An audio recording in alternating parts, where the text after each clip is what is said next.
So Huygens principle and interference, basically chapter का नाम है. So according to wave theory of light, light is a form of energy which travels through a medium in the form of transverse wave motion.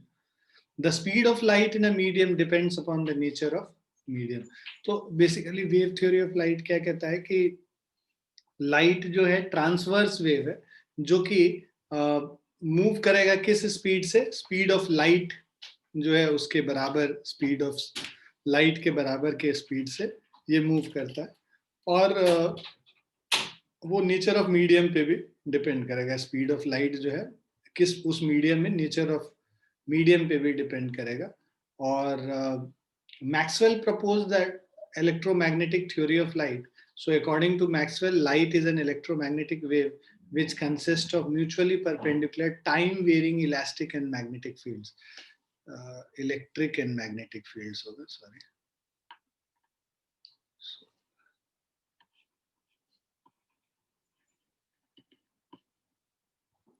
So time-varying electric and magnetic fields. So the electromagnetic light waves travel in the direction perpendicular to both the electric and magnetic fields. तो ये तो हम लोग जो electromagnetic waves वाले chapter में हम लोगों ने देखा ही था कि ये इस तरीके से दोनों वेव्स मूव करते हैं. And the propagation is perpendicular to both electric and magnetic fields. So तो मैक्सवेल का जो थ्योरम था, है ना, और जो वेव थ्योरी ऑफ लाइट जो कह रहा है, अब ये वेव फ्रंट क्या होता है. A wave front is defined. So wavefront is defined as the continuous locus of all the particles of a medium which are vibrating in the same phase at a given instant. So all those points, okay, in the medium which are vibrating in the same phase, है ना. phase मतलब अगर ये wave let's ऊपर जा रहा है, मान लो ये हम लोगों ने वेव बनाया. अब ये वेव अगर ऊपर जा रहा है जिस इंस्टेंट पे, उस इंस्टेंट पे दूसरा वेव भी अगर उसी उतना ही डिस्टेंस से ऊपर मूव कर रहा है, तो इन सब वेव्स, ये सब जो पार्टिकल्स पॉइंट्स हैं, इन सब को बेसिकली हम लोग एक फेज में कहते हैं. So a wavefront is defined as the continuous locus of all the particles of a medium which are vibrating in the same phase at a given instant. Now disturbance reaches at the same time at all such particles which are at the same distance from the source. These particles will naturally vibrate in phase with one another. तो अगर जहां पर से हम लोगों ने disturbance create किया source से, हर पॉइंट पे जो इक्वी डिस्टेंट है एक ही मीडियम में, इक्वी डिस्टेंट पार्टिकल पॉइंट्स जो होंगे, उन सारे पॉइंट्स पे ये वेव एक साथ पहुंचेगा. सो इन सब पॉइंट्स को हम लोग बोलेंगे ये सारे पॉइंट्स एक ही फेज में. So disturbance reaches at the same time at all such particles which are at the same distance from the source. These particles will naturally vibrate in phase. They are equidistant from the source. Disturbance will reach them at the same time. And so that's why these particles will naturally vibrate in phase with one another.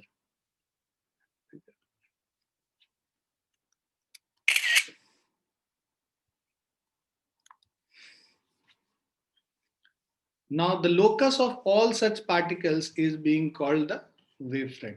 ठीक है, तो ये जो सारे particles हैं, इन सब के locus को, जो कि सेम फेज में वाइब्रेट कर रहे हैं, उन सब पार्टिकल्स के लोकस को हम लोग वेव फ्रंट कहते हैं. Depending on the shape of source of light, wave front can be of 3 types. तो देखो, अगर source of light point source है तो स्फेरिकल वेव फ्रंट होगा, क्योंकि इस पॉइंट सोर्स से इक्वी डिस्टेंट सारे पॉइंट्स निकालोगे लोकस उन सारे पॉइंट्स का, तो वो सारा क्या निकलेगा, एक स्फीयर बन के आएगा. उसी तरह अगर ये सोर्स जो है लाइन सोर्स है, एक स्ट्रेट लाइन है, तो इससे इक्वी डिस्टेंट सारे पॉइंट्स क्या होंगे, एक सिलेंडर को फॉर्म करेगा. तो यहाँ पे जो वेव फ्रंट है वो सिलिंड्रिकल वेव फ्रंट है. और अगर कोई पॉइंट डिस्टेंट इंफिनिटी पे रखा हुआ है, वहां से जो लाइट रे आएगा किसी भी इंस्टेंट पे, वो इक्विडिस्टेंट जो पॉइंट्स को ज्वाइन करोगे तो वो तुमको एक प्लेन मिलेगा, तो इसको प्लेन वेव फ्रंट कहते हैं। तो spherical wave front, cylindrical wave front और प्लेन वेव फ्रंट, 3 तरीके का वेव फ्रंट हो गया। So spherical wave front, when the source of light is a point source, the wave front is a sphere with center at the source. Second, cylindrical wave front, when the source of light is linear, है ना, source of light अगर linear है, example is slit as shown, all the points equidistant from the source lie on a cylinder, therefore the wave front is cylindrical. Plane wave front, so when the point source or linear source of light is at very large distance, a small portion of spherical or cylindrical wavefront appears to the plane, appears to be plane. Such a wavefront is called the plane wavefront. Clear है बच्चों? 3 तरीके का wavefront आ गया समझ? Yes, sir.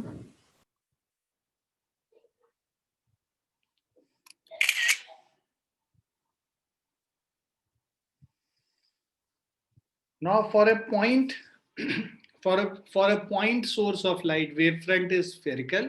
अभी हम लोगों ने देखा भी, तो पॉइंट सोर्स के लिए wave front is spherical. For linear source of light wave front is cylindrical. However, when a point source or linear source of light is located very far away at infinity, wavefront appears to be a plane wavefront. Clear है बच्चों? Thus, rays are always normal to the wavefront. जो light rays होगा ना, that will be normal to the wavefront always. According to Huygens, light energy flows along the rays.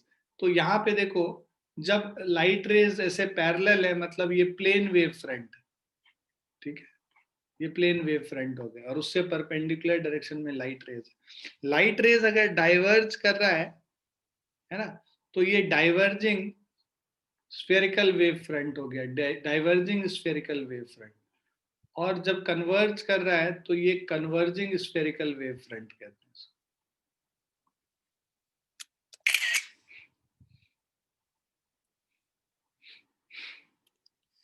Now Huygens principle.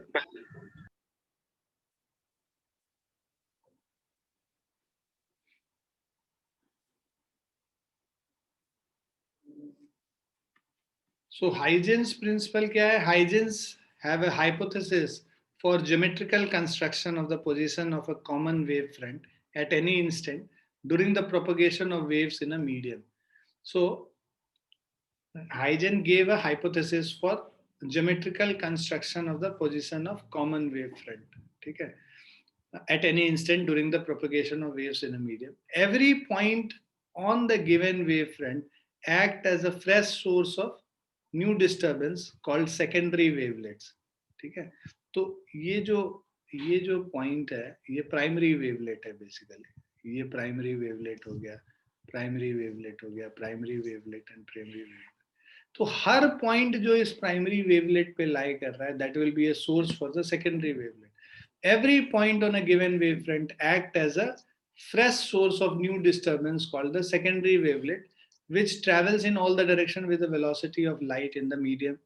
So a surface touching these secondary wavelets, तो देखो ये सारे secondary wavelets को touch करने वाला जो surface है, इस पूरे surface को basically हम लोग secondary wavefront कहते हैं. So a surface touching these secondary wavelets tangentially in the forward direction, right, at any instant gives the new wave front at that instant. This is called secondary wave front. To illustrate Huygens principle, let AB be a section of given wave front. तो ये हमारा एक given wave front है ना, और जितने भी point इस पे लाई कर रहा है, ये जितने भी पॉइंट इस wave front, primary wave front, ये हो गया तुम्हारा AB will be the primary wave front. ये तो स्फेरिकल के केस में, जो लीनियर वाला है प्लेन वेव फ्रंट, उसका ये AB हो गया primary wave front.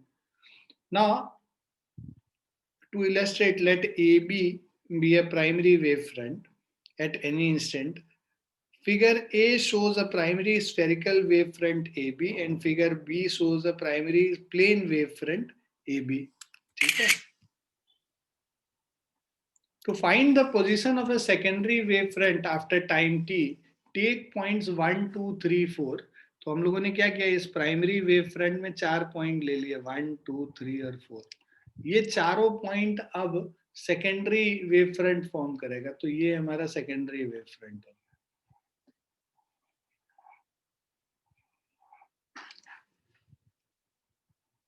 So to find the position of a secondary wavefront after time t, take points 1, 2, 3, 4 on the wavefront AB. So the distance traveled by the light in t second is equal to speed of light into time.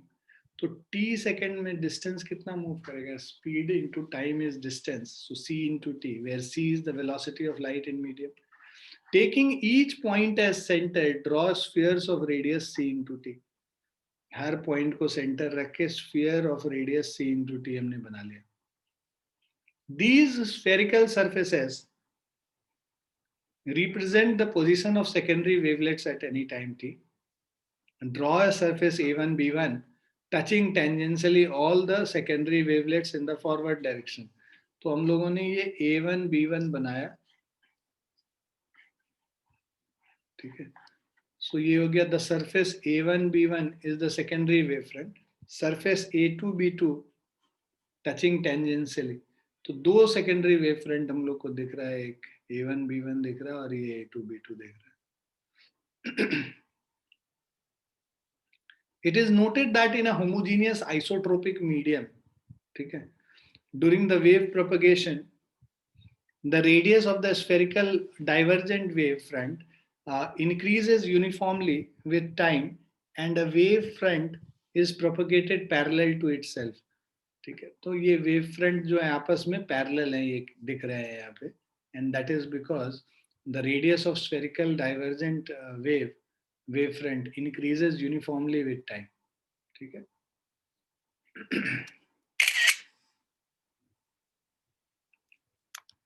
अब ये wave front के बाद हम लोग जितने भी phenomena हैं उन सबको वेव थ्योरी से भी समझेंगे. जैसे ये reflection on the basis of wave theory समझेंगे, रिफ्रैक्शन समझेंगे, उसके बाद light passing through a prism उसको समझेंगे. राइट. उसके अलावा behaviour of a lens and spherical mirrors.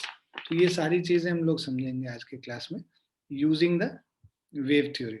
So according to Huygens principle, every point on AB is a source of secondary wavelets. So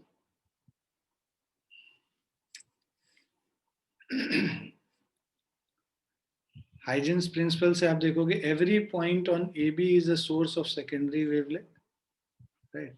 तो ये जो हमारा AB है, हर पॉइंट जो इसका एक सेकेंडरी वेवलेट की तरह काम करेगा. Let the secondary wavelet from B strikes M1, M2, ठीक है, at A dash. ठीक है.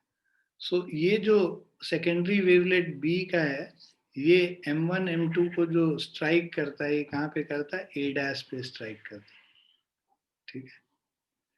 इन T सेकेंड. ये यहाँ से यहाँ B से लेके A dash कितने टाइम में आएगा? T सेकेंड में आएगा. ना बी ए डैश जो डिस्टेंस होगा, speed of light into time करके डिस्टेंस निकलता है. So B A dash is equal to C into T, where C is the speed of light and T is the time which we have, है ना. T second के बाद हम लोग देख रहे हैं तो वो time. The secondary wavelets, the secondary wavelets from A will travel the same distance c into t in the same time. So A से जो secondary wavelets है, ये same distance travel करेगा, है ना, which is equal to A B dash, right? So therefore with A as center and c into t as radius, draw an arc B dash so that A B dash is equal to c into t. So from A dash, draw a tangent plane A dash B dash touching the spherical arc tangentially at B dash. Therefore, A dash B dash is the secondary wavefront after t seconds. This would advance in the direction of rays 1 dash 2 dash and 3 dash. तो ये देखो, ये जो A है B dash पे आ गया और उतने ही टाइम में ये A dash पे हिट किया. अब ये जो A dash B dash है, right? So A dash B dash is the secondary wavefront after t seconds. So AB was primary wavefront, and A dash B dash is the secondary wavefront.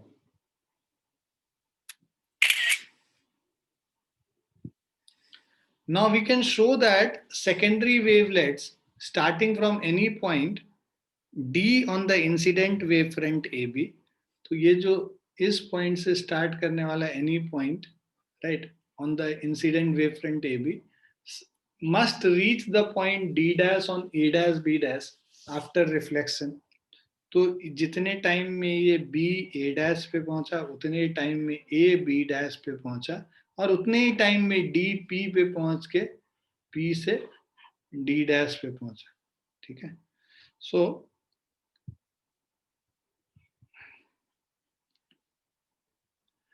hence A dash B dash is the true reflected wavefront.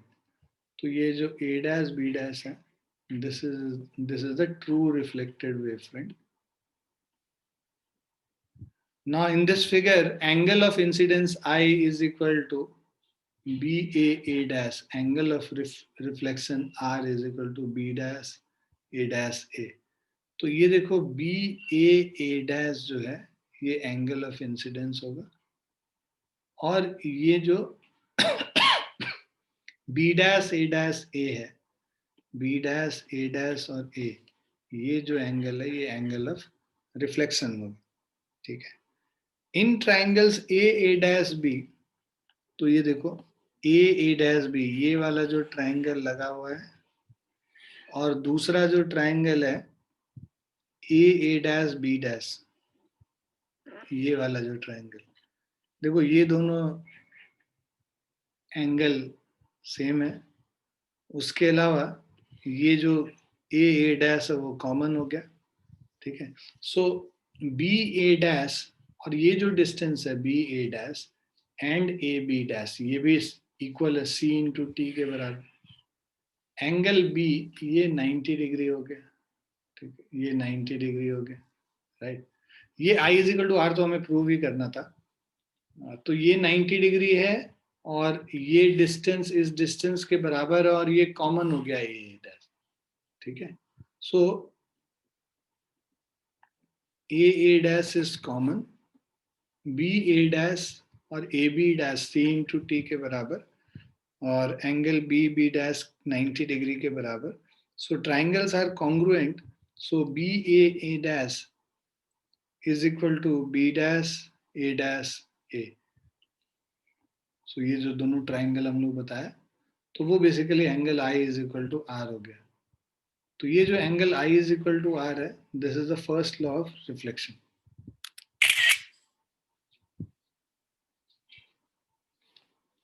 ठीक है. Second law of reflection कहता है incident ray, reflected ray and normal all lie in the same plane. So this we can see it here, right.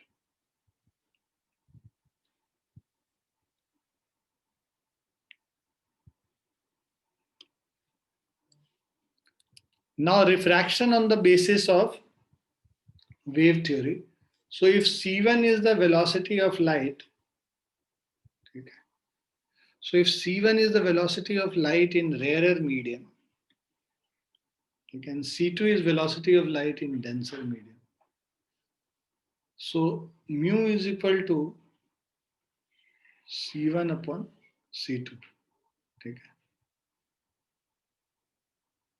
So C1 क्या है? Velocity of light in rarer medium. C2 velocity of light in denser medium. So mu is equal to C1 upon C2.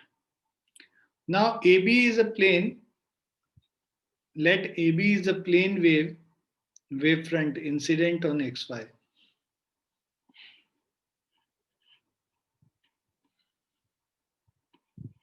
Okay.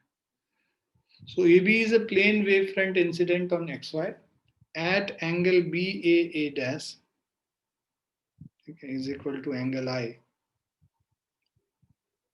1, 2, 3 are the corresponding incident rays normal to AB. तो ये देखो, ये तुम्हारा 1, 2 और 3 जो है are the corresponding incident rays normal to AB. Incident rays which are normal to this wavefront AB. Now, according to Huygens principle, every point on AB is a source of secondary wavelet. Let the secondary wavelets from B strike XY.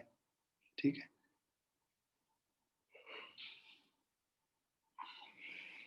So let the secondary wavelet from B strike XY at A dash in T seconds. So BA dash is equal to C1 into T. ठीक है ना. ये जो distance move किया है, this is equal to C1 into time T. Now we can show that the secondary wavelets starting from any other point D on the incident wavefront AB after refraction at P must reach the point D dash on A dash B dash in the same time in which the secondary wavelets from B to reach A dash. ठीक है.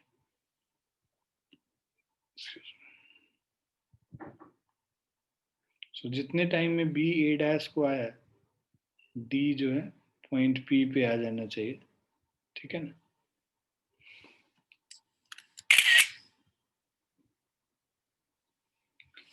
तो इससे क्या है कि therefore A dash B dash is true refracted wave front. ठीक है. So therefore A dash B dash is the true refracted wave front. ये इंसिडेंट वेव फ्रंट है, ये रिफ्रैक्टेड वेव फ्रंट है.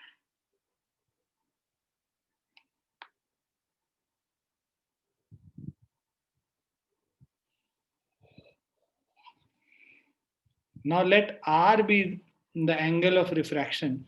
Small r angle of refraction है जो यहाँ पे दिख रहा है. I is angle of incidence. So let R be the angle of refraction, as angle of refraction is equal to the angle which the refracted plane wave from A dash B dash makes with the refracting surface AA dash. Now, तो ये angle I क्या है जो AB AA dash से बना रहा है. Now therefore अब हम लोग AA dash B dash is equal to R हो रहा है. AA dash B dash. So this is equal to R. इसको B dash कर दो.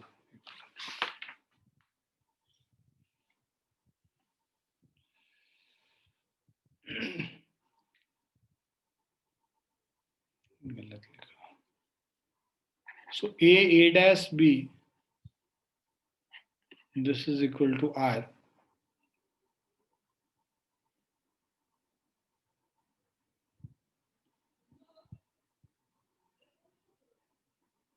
सॉरी, ये angle A dash B dash R हो गया. सॉरी, ठीक है ना. एंगल ऑफ रिफ्रैक्शन यही था, यही वाला एंगल ऑफ रिफ्रैक्शन था. Now in triangle A dash B, ये जो ऊपर वाला ट्राइंगल है A dash B, sin I is equal to perpendicular by hypotenuse, मतलब A dash B dash divided by A dash. ठीक है. सो sin I, ये एंगल I है, sin I करेंगे तो this is perpendicular A dash B upon A dash. So A dash B upon A dash. So A dash B को हम लोग C1T लिख सकते हैं. ठीक है ना. So C1 स्पीड से जा रहा है, T टाइम में जा रहा है, तो C1T हो गया, स्पीड इनटू टाइम. और A dash इज बेसिकली, है ना. सो A dash ये जो लेंथ है मिरर का वो लेंथ हो गया.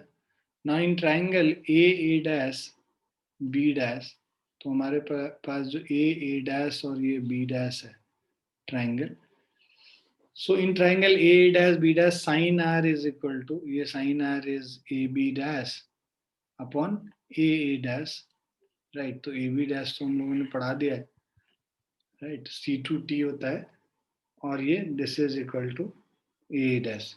Now sin I by sin R is equal to C1 upon C2 is equal to mu.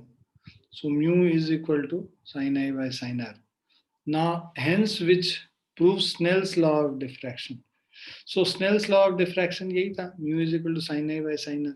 तो ये बेसिकली हम लोगों ने प्रूव कर लिया. Now it is clear from figure that the incident rays normal to the incident X Y and refracted ray all lie in the same plane. This is second law of refraction. ठीक है. So hence law of refraction are established on the basis of wave theory.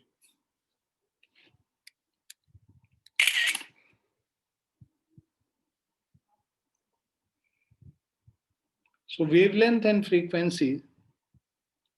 So a frequency nu is a characteristics of the source. Therefore, nu is equal to 1 upon time period remains the same as light travels from one medium to another. So,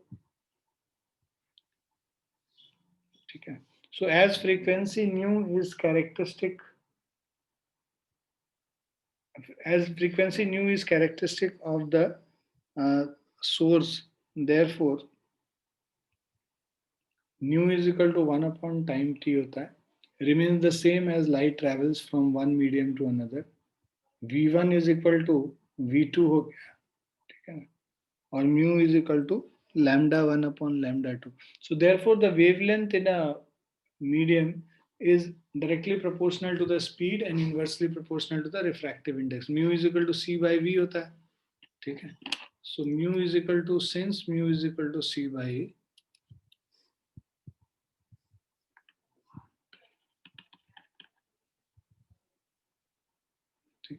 so therefore wavelength in a medium is directly proportional to speed and wavelength proportional to refractive index. Clearly greater is the refractive index of a material, smaller would be the wavelength of light in that medium.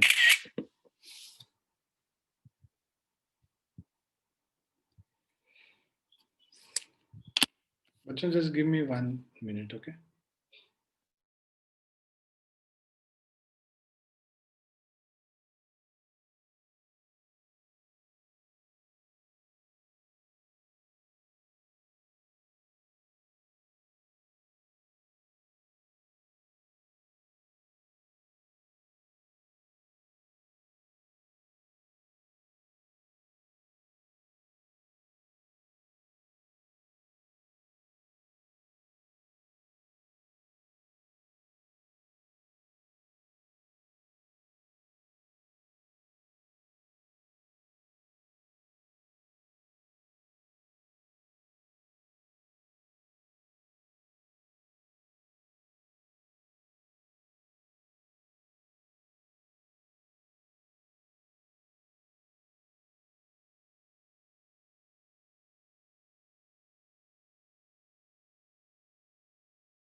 Yeah, sorry, Buchu. Now we are going to see the behavior of a prism, a lens and a spherical mirror towards the plane wavefront. तो अगर plane wavefront of light pass कर रहा है, तो अगर prism से pass करेगा तो क्या होगा, lens से pass करेगा तो क्या होगा, spherical mirror से reflect करेगा तो क्या होगा. That's what we are going to see. So let us study the behavior of a prism, a lens and a spherical mirror when plane wavefront is incident on them.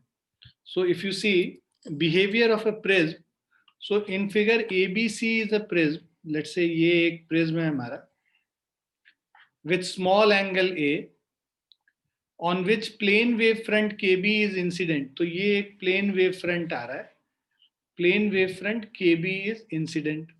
Now different parts of wavefront travel different thickness of a glass prism, maximum at the bottom and minimum at the top. तो ये देखो यहाँ पे जो maximum distance prism के अंदर travel करेगा और ये minimum distance travel करेगा. As the speed of light in material of prism is less than the speed of light in air, therefore emerging plane wavefront is CL. तो because देखो ये जो ग्लास में स्पीड कम हो गया एज कंपेयर टू दिस, सो जितने time में ये इधर आएगा उतने टाइम में ये डिस्टेंस और ये डिस्टेंस दोनों ट्रेवल कर लेगा. तो ये जो wave front plane wave front आ रहा था इधर, वो प्लेन वेव फ्रंट के फॉर्म में ही निकलेगा बट बेंड कर जाएगा. एक्चुअल जो डायरेक्शन है उससे जो डेविएशन हो जाएगा basically. So as speed of light in material of prism is less than that of speed of light in air. ठीक है. Therefore emerging light wavefront is CL, where Ka plus AL, ये जो distance है Ka plus AL divided by speed of light in air is equal to BC by speed of light in prism. तो distance by speed time होता है, right? तो Ka plus AL by speed of light in air is equal to BC by speed of light in prism material. तो जितने time में ये यहाँ move किया उतने टाइम में ये दोनों डिस्टेंस मूव कर गए. क्लियर बच्चों?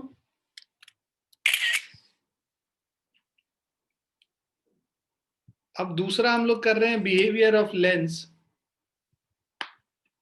लेंस में क्या है, ये जो प्लेन वेव फ्रंट आ रहा है, in figure a wavefront AB is incident on a convex lens. So let's say we have a plane wavefront AB which is incident on a convex lens XY. Now different portions of this wavefront have to travel through different thickness of lens. तो यहाँ पे देखो सबसे ज्यादा distance move करेगा lens के अंदर, यहाँ पे सबसे कम distance and so on. So different portions of this wavefront have to travel through different thickness of the lens before emerging out, being maximum at the center and minimum at the edges. तो जो distance जा रहा है वो maximum center पे और minimum at the edges. As light travels slower in lens material than in air, therefore refracted wavefront is converging spherical wavefront A dash P2 B dash. तो ये जो A dash P2 और B dash. So as light travels slower in lens material, तो इसमें slow move करेगा, इसमें basically faster move करेगा vacuum में, इसीलिए इधर ज्यादा डिस्टेंस ट्रैवल करता है, इधर भी ज्यादा डिस्टेंस ट्रैवल करेगा, बीच में कम डिस्टेंस ट्रैवल करेगा. इन सारे पॉइंट्स को ज्वाइन कर लेंगे तो जो वेव फ्रंट पहले प्लेन वेव फ्रंट था, अब वो क्या हो जा रहा है, ऐसे बेंट हो जा रहा है, मतलब स्फेरिकल जैसा हो जा रहा है. So thickness of the lens before emerging out being maximum at the center and minimum at the edges as the light travels slower in lens material than in air. Therefore, refracted wavefront is covering spheric is converging. इस तरह का मतलब converging.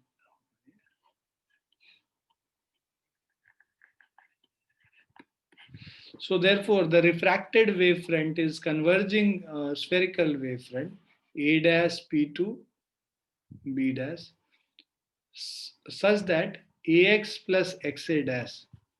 तो ये जो distance आया AX plus XA dash divided by speed of light in air is equal to BY plus YB dash divided by speed of light in air, and third P1 P2 divided by speed of light in lens material. तो ये सारा same होगा, ठीक है.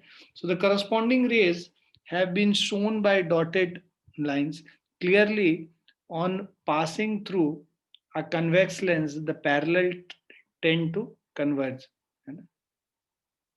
So corresponding rays have been shown by dotted lines. ठीक है ना? Clear है बच्चों?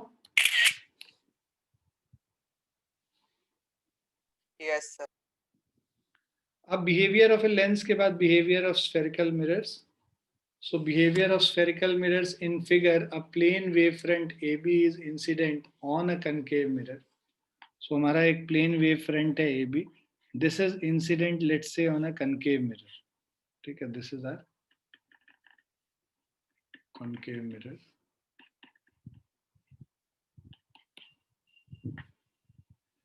So in figure, a plane wavefront AB is incident on a concave mirror with pole at P.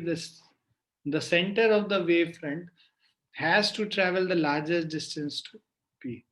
Okay. So center has to travel the largest distance to P before it gets reflected. The peripheral portion of wavefront has to travel the smallest distance before getting reflected. तो ये जो peripheral portion of wave, ठीक है, wavefront, sorry, has to travel the smallest distance before getting reflected. So इस वाले portion को smallest distance जाना पड़ रहा है और जो बीच वाला है उसको largest distance move करना पड़ रहा है. Therefore, reflected wavefront is converging spherical wavefront A double dash, P double dash, and B double dash as shown. The corresponding rays are shown by dotted lines. This accounts for the converging actions of a concave mirror. Hence, A dash. So A dash A, ये जो A dash A double dash होगा basically. So A dash A double dash B dash B double dash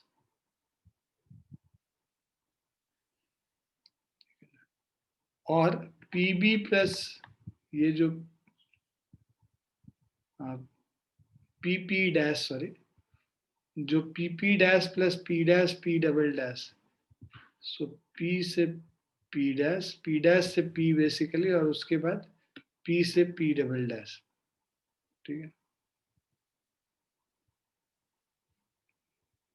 so same distance होगा. यहाँ से P dash से पहले P पे आया और उसके बाद जो ये डिस्टेंस P डबल डैश होना चाहिए, P डैश नहीं होना चाहिए.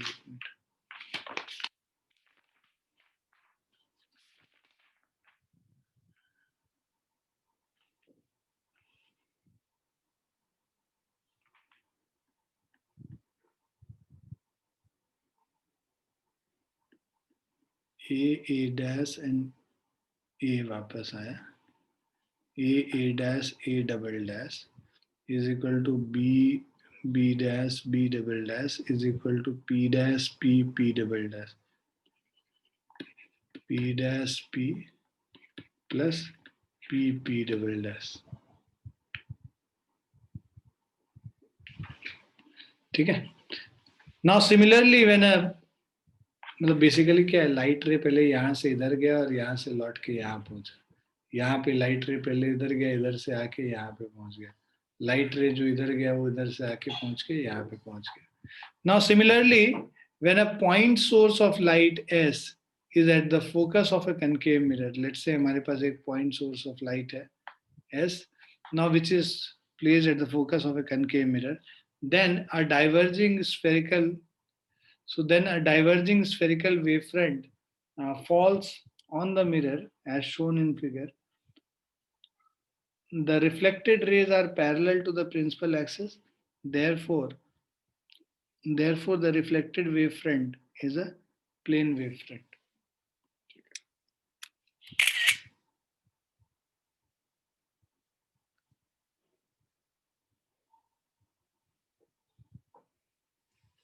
Now superposition principle of superposition कल भी परसों भी हम लोग कर रहे थे जब आईआईटी की क्लास कर रहे थे, उससे अलग है वैसे ये. So according to superposition principle, when two or more wave motions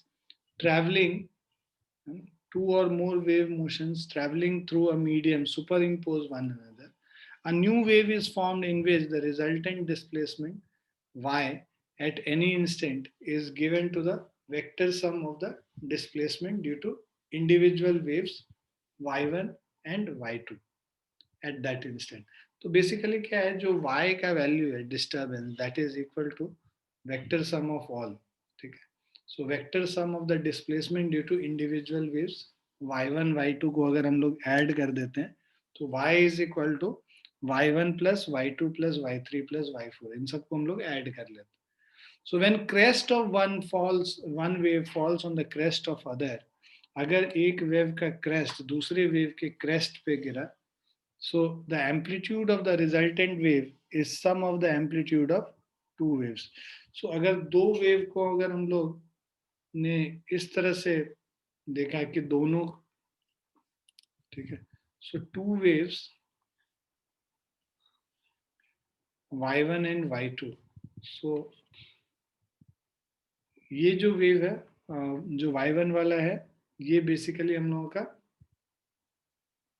ठीक है, ये हमारा y1 वाला वेव हो गया. ये दूसरा डॉटेड लाइन से जो हम लोग शो कर रहे हैं वो y2 हो गया. y1 प्लस y2 ऐड कर दोगे तो तुमको y मिल जाएगा. तो रिजल्टेंट वेव जो है वो भी साइनसॉइडल नेचर का ही है. उसी तरह दो वेव्स अगर, है ना, ऑपोजिट है एक दूसरे के, है ना, तो वहां पे क्या होगा कि एक अगर क्रेस्ट पे है दूसरा ट्रफ पे है तो 90 डिग्री ऑपोजिट बेसिकली. सो उन दोनों को अगर हम लोग इन दोनों का रिजल्टेंट अगर y1 है और दूसरे का रिजल्टेंट y2 है तो y जो नेट डिस्प्लेसमेंट होगा y1 माइनस y2 होगा. So when crest of one wave falls on the trough of the other and amplitude of resultant wave is difference of the amplitude of the two waves. So y is equal to y1 minus y2. तो हम लोग जब crest crest पे fall करेगा और trough trough पे, तो दोनों के डिस्टर्बेंस को या डिस्प्लेसमेंट को ऐड कर देते हैं. और जब ये आउट ऑफ फेज होगा, मतलब क्रेस्ट ट्रफ पे पड़ेगा और ट्रफ क्रेस्ट पे पड़ेगा, तो उस केस में, है ना, 180 डिग्री आउट ऑफ फेज हो रहा है. In that case y is equal to y1 minus y2. Now, if the amplitude of the two superimposing waves are equal, then on destructive interference, the amplitude of the resultant wave would be 0. तो वो जो आप theory में देख रहे हैं, तो ये यहाँ पे हम लोग ग्राफ से भी देख के समझ सकते हैं. So if the amplitude of two superimposing waves are equal, then on destructive interference, destructive ये वाला हो गया, ठीक है, ये कंस्ट्रक्टिव इंटरफेरेंस हुआ. कंस्ट्रक्टिव इसीलिए क्योंकि जो क्रेस्ट है क्रेस्ट पे जा रहा है और जो ट्रफ है वो ट्रफ पे जा रहा है. दूसरा वाला जो है, जब क्रेस्ट और ट्रफ एग्जैक्टली ऑपोजिट होंगे एक दूसरे के, तो उस समय क्रेस्ट और ट्रफ एक दूसरे को कैंसिल कर देगा. So if the amplitude of the two superimposing waves are equal, then on destructive interference figure B, the amplitude of sound wave would be 0 and 0 will be the resultant intensity. The superposition principle which was already first, the superposition principle which was started first for mechanical waves is equally applicable to the electromagnetic waves. तो ये जो superposition principle है ये हम लोगों ने mechanical waves के लिए ऑलरेडी स्टेट कर रखा है और इलेक्ट्रोमैग्नेटिक वेव्स के लिए भी. So the superposition principle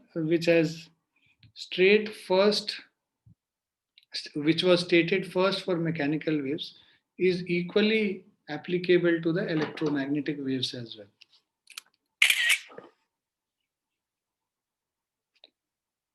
Now, coherent and incoherent addition of light waves. So, hence to obtain interference, we need two sources. So, to obtain interference, we need two sources with the same frequency and with a constant phase difference. मान लो दो sources है, एक का phase difference I1 है, sorry phi1 है, दूसरे का phi2 है.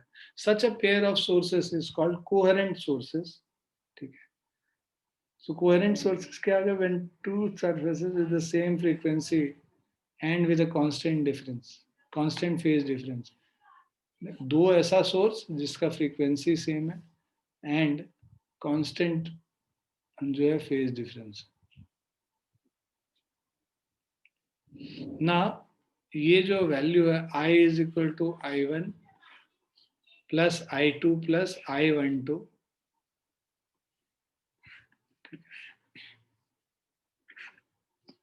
सो यहाँ पे वैल्यूज पुट कर लेंगे और हमें नेट इंटेंसिटी पता चल जाएगा. So when we have two independent sources even of same frequencies, their phase difference does not change, does their phase difference phi1 minus phi2 does not have a stable constant value with time. Therefore average of mass phi1 is equal cos phi1 minus phi2, ठीक है. Therefore average of cos phi1 minus phi2 is equal to 0 over a full circle, ठीक है. सो एक crust होगा, एक trough होगा, तो हर एक साइकिल के बाद इसका जो कॉस का वैल्यू है वो 0 हो जाएगा. Hence I12 is equal to 0, therefore I is equal to I1 plus I2. So ये बेसिकली अगर दो कोहेरेंट सोर्सेस होता है तो वहां पे लाइट वेव्स की इंटेंसिटी को हम डायरेक्टली ऐड कर लेते हैं, ठीक है.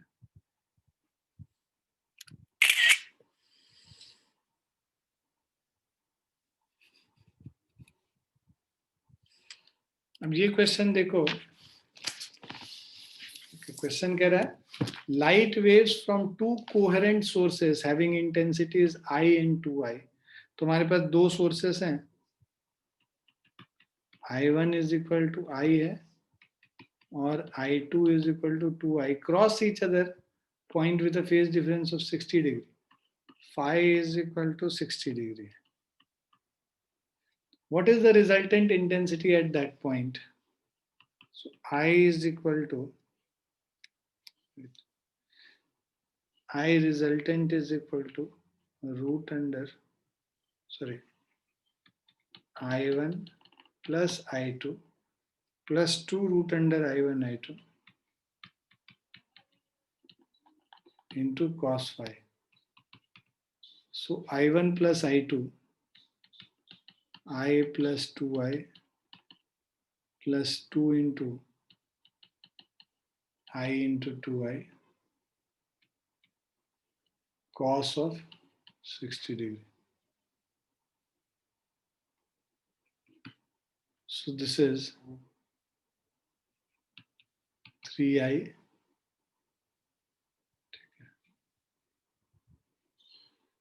2 2s are 4, I square 3, so ये हो गया I plus 2I 3I, 4I square into 1 by 2.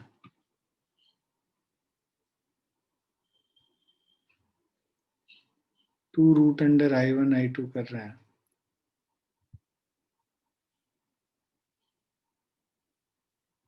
एक minute,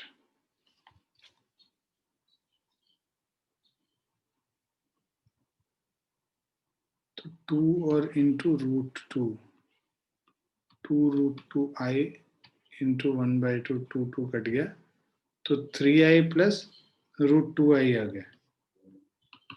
So this is 3 plus root 2 into I.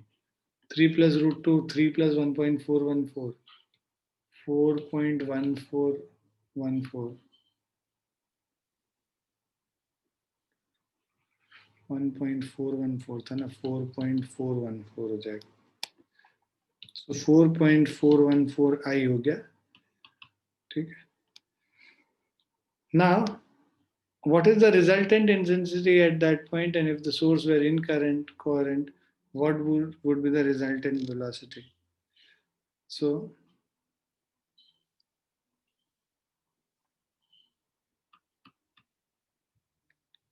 since intensity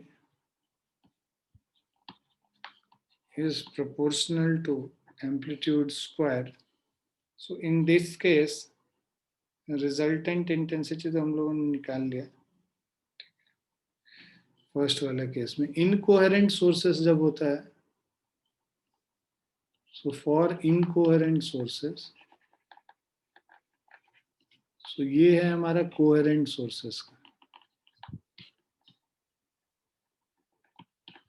For incoherent sources, we have